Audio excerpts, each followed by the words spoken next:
काली दुर्गा राधे श्याम गौरी शंकर सीताराम। काली दुर्गे राधे श्याम गौरी शंकर सीताराम। गौरी शंकर सीताराम गौरी शंकर सीताराम। काली दुर्गे राधे श्याम गौरी शंकर सीताराम। काली दुर्गे राधे श्याम गौरी शंकर सीताराम। श्यावर रामचंद्र की जय, वीर बजरंग बली की जय, उमापति महादेव की जय, हर हर महादेव। कर्पूर गौरम करुणावतारम संसार सारम भुजगेन्द्रहारम सदा वसंतं हृदयारविंदे भवं भवानी सहितं नमामि। श्री गुरु चरण सरोज रज निज मन मुकुर सुधारि, बरनउँ रघुबर बिमल जसु जो दायक फल चारि, सियावर रामचंद्र की जय। आइए आज हम लोग तीज के अवसर पर पार्वती माता के जन्म की कथा सुनते हैं। पिछले दिनों हम लोगों ने सती मोह प्रसंग और सती देह त्याग की कथा सुनी थी। वहीं से उठाते हैं गोस्वामी जी। जैसे सीढ़ी बनता है तो एक ईंटा नीचे वाला ईंटा पर आधा ईंटा देकर आगे ऊपर बनता है, इसी तरह हरेक कांड में या हरेक कथा की प्रसंग के बाद जो प्रसंग आता है उस प्रसंग की चर्चा होती है।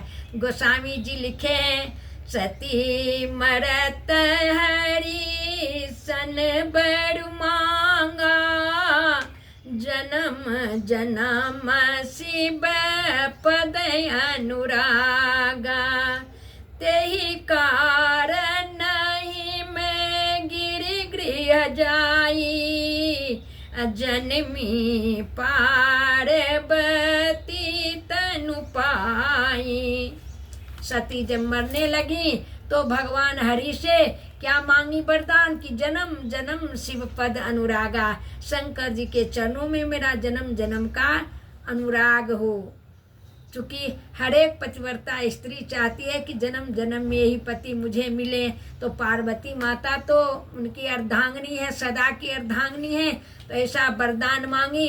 और पार्वती माता है कहाँ जन्म ली, कहे हिमबान के यहाँ, हिमाचल राजा के यहाँ, पर्वतों के राजा हिमाचल हैं उनके यहाँ शरीर धारण करके जन्म। कहे तनु, क्यों, पर्वतों से प्राय नदियाँ निकलती हैं, इसलिए कहते हैं कि वहाँ की जन्मी पार्वती तनु पाई। पार्वती शरीर धारण करके सती जो है हिमाचल राजा के यहाँ जन्म ली। और उस समय कहा जाता है जिस समय मरने के समय जो भावनाएं जो वासनाएं मन में आती हैं वही अगला जन्म का कारण होता है। तो गीता में भगवान कृष्ण 8वें अध्याय में कहे हैं, यम यम वापि स्मरणम भावम त्यज्यन्ते कलेवरम, तम तमेवैति कौन्तेय सदा तद्भाव भाविता।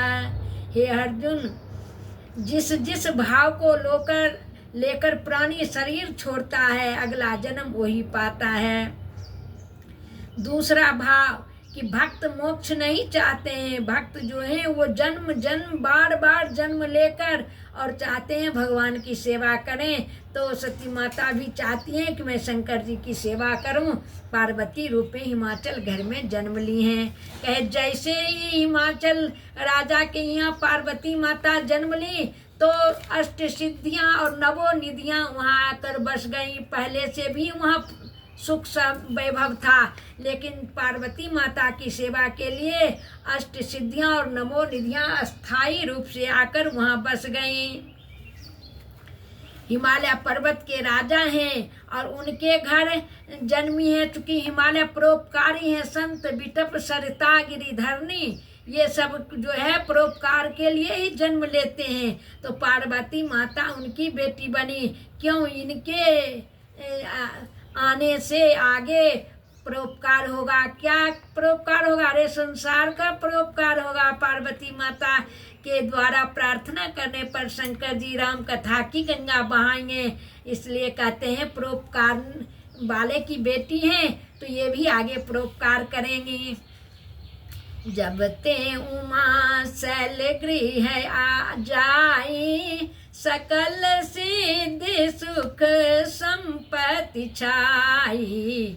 जहाँ तहाँ मुनि न सुआश्रम किन्हे, उचित बासहि में भूधर दिन्हे। कहे हिमालय ने मुनियों को रहने के मुनि महात्मा देखे कि वहाँ खूब फल फूल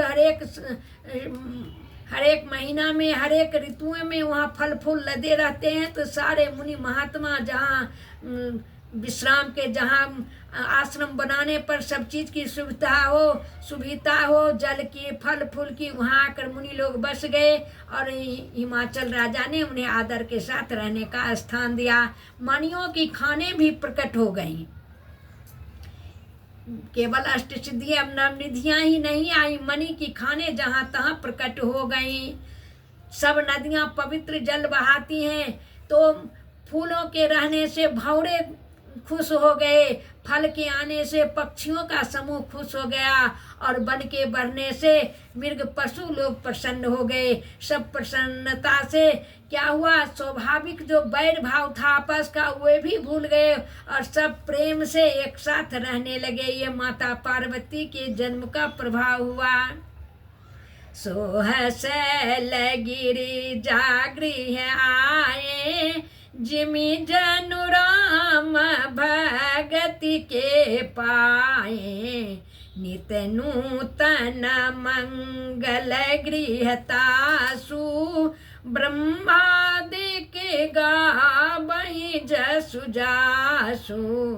जिस प्रकार से राम भक्ति के आने से भक्त का मन प्रसन्न हो जाता है, उसी तरह से हिमाचल राजा बड़े प्रसन्न हुए। उनके ऊपर सब फल फूल ऋतु कुऋतु सब भूलकर हमेशा फले फूले रहते हैं, यह देखकर बड़े प्रसन्न हुए। क्यों? संत बिटप सरिता गिरिधरनी, अपरहित हेतु श्रवण के करनी। परोपकारी होते हैं पर्वत, और ये तो पर्वतों के राजा हैं। इनसे तो गंगा जमुना सरस्वती आदि सारी पवित्र नदियां निकली हैं, तो बड़े प्रसन्न हुए।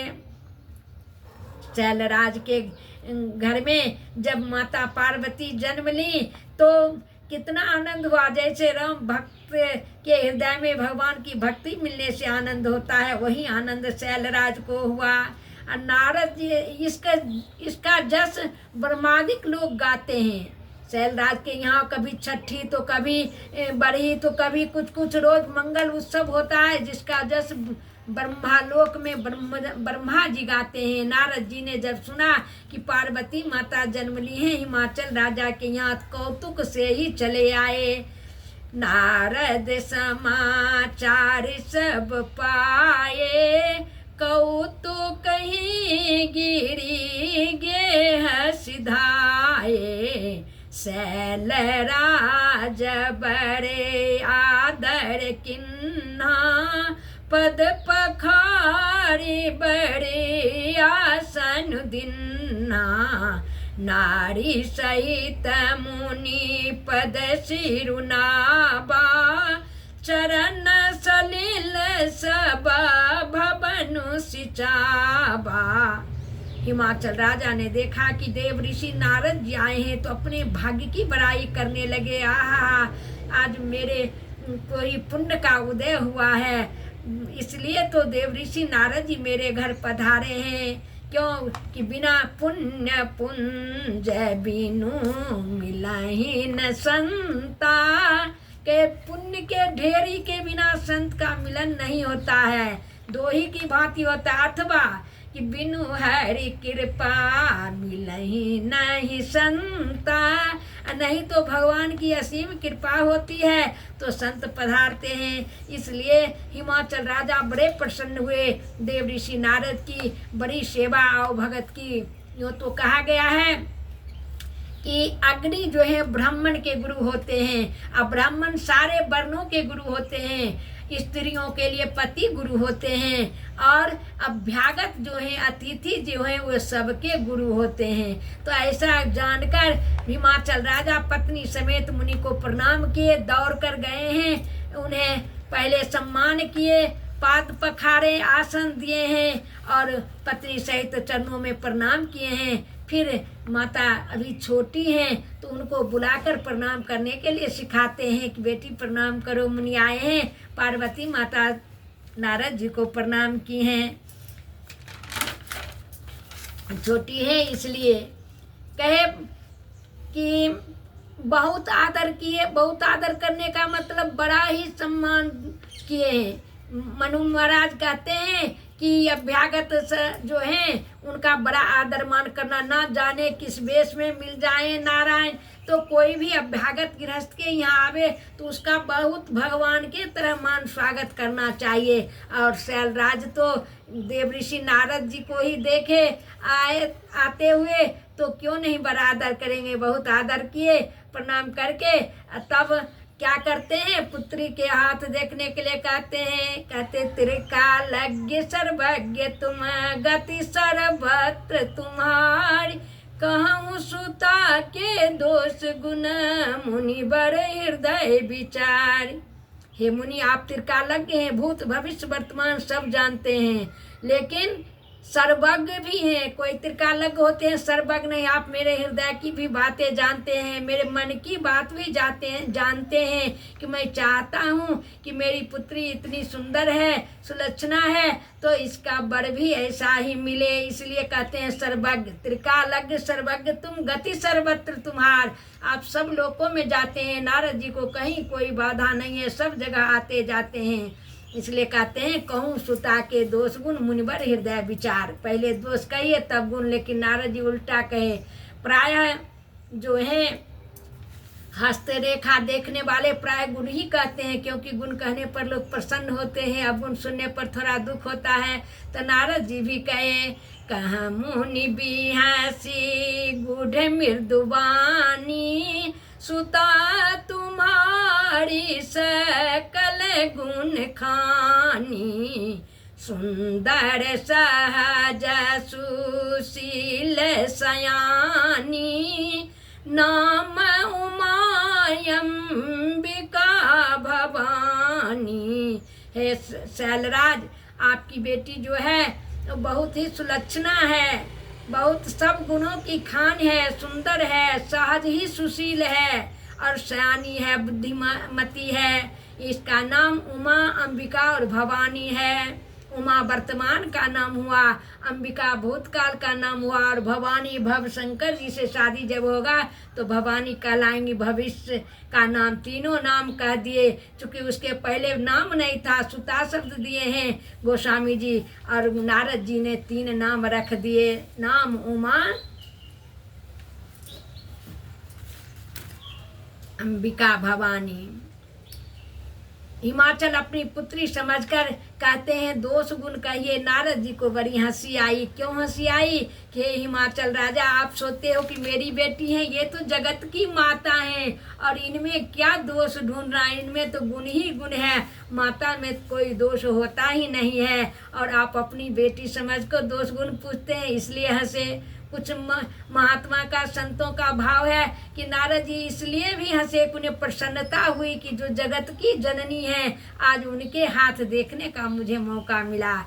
कुछ संतों का भाव है कि नारद जी इसलिए हंसे चूंकि दक्ष के यज्ञ में जब ये सती रूप में जली थी तो नारद जी को बड़ा दुख हुआ था। आज पार्वती रूप में देखकर नारद जी को बड़ी प्रसन्नता हुई। अब ये शंकर जी के लायक हुई हैं, अब शंकर जी से ब्याही जाएंगी, इसलिए भी उनको हंसी आई। बड़ी प्रसन्नता से पार्वती जी का हाथ देखे हैं। अब कहते हैं कि हे हिमवान सुनो, सुता में तो सब लक्षण अच्छा ही है, लेकिन पति के माध्यम से वर जो इसका मिलेगा उसमें 10 अवगुण हैं। कहे क्या अवगुण है? जोगी जटिल या काम मना। पहले कहे अगुण अमान मातु पितुहीना, उदासीन सब संशय छीना। कहे जोगी जटिल या काम मन नगन अमंगल वेश। अस स्वामी यही कहाँ मिलही परिहस्त यसिरेक। कहे इस तुम्हारी सुता के जो बड़ होंगे उनमें ये 10 अवगुण होगा। कहे यूँ तो साधारणतः देखने में लगता है कि नारद जी शंकर जी के अवगुण का बखान कर रहे हैं, लेकिन नहीं, साधारण लोगों के लिए यह भले अवगुण हो, लेकिन शंकर जी के लिए तो महागुण है। कहे अगुण होंगे, गुण के ऊपर 17तम गुण है, इसके ऊपर वे हैं, ये तीनों गुण से परे हैं। अमान मान रहित हैं, माता पिता ही ना, ये सबके माता पिता स्वयंभू हैं, स्वयं जन्म लिए, इनके कोई माता पिता नहीं है। उदासीन किसी से कोई अपेक्षा नहीं रखते हैं, इसलिए सब संशय छीना, कोई चिंता नहीं। जोगी होंगे और जटा रखने वाले होंगे, अकाम मन, कोई कामना नहीं, नगन रहेंगे, दिशा ही इनकी दिगंबर होंगे, दिशा ही इनके अंबर हैं, और अमंगल वेश धारण करेंगे, फिर भी मंगल स्वरूप है। क्यों? तो समरथ के नहीं दोष गुसाई, रवि पावक सुर सरी की नाई। सामर्थ्यवान लोगों को के दोष जो हैं वो दोष नहीं है, वे गुण भी अवगुण में बदल जाते हैं। क्यों? क्योंकि उनमें सामर्थ्य है अवगुण को पचाने की, दोष को गुण में परिवर्तित करने देने का सामर्थ्य है, इसलिए वो सामर्थ्यवान के लिए अवगुण दोष नहीं है, वो गुण ही है। कहे सुरसरी रवि पावक सुरसरी की नाई। सूर्य भगवान सारे गंदे और अच्छे बुरे सबका रस सोखते हैं, लेकिन उनको कोई बुरा नहीं कहता है। अग्नि में अच्छे और बुरे सब कुछ जलाने की क्षमता है, उनको कोई बुरा नहीं कहता है। और गंगा जी में अच्छे और बुरे सब कुछ प्रवाहमान गंगा जी हैं, सबको पवित्र कर देती हैं। इसी तरह शंकर जी में यदि कोई अवगुण दिख भी रहा है तो वह सामर्थ्यवान है, अवगुण को पचाने वाले हैं, वो अवगुण को भी गुण बना लेंगे। कहते हैं मनु महाराज ने कहा है अपनी मनु स्मृति में कि कन्या जो है, कोई भी लड़की चाहती है कि मेरा वर सुंदर हो, लेकिन माता चाहती है कि मेरा दामाद धन वाला हो, खूब धन वाला होगा तो मेरी बेटी सुखी रहेगी। और पिता चाहते हैं कि जमाई जो हो वह गुणज्ञ हो, और बंधु बांधव चाहते हैं कि अच्छे कुल खानदान वाला हो, और बाराती जो आते हैं वे चाहते हैं और कुछ हो या न हो, मुझे भरपेट अच्छी मिठाई खाने के लिए मिलनी चाहिए। इस तरह से सबको अलग अलग कहा गया है। अब यहाँ पार्वती जी जब सुनी है, कहते हैं देव ऋषि नारद की वाणी कभी झूठी नहीं हो सकती है। होई न मिर्षा देव ऋषि भाखा, उमा सुबचन हृदय धरि राखा।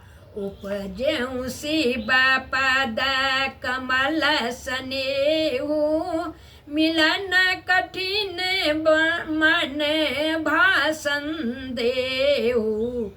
पार्वती माता सोचती हैं देव ऋषि नारद की वाणी कभी झूठी नहीं होगी।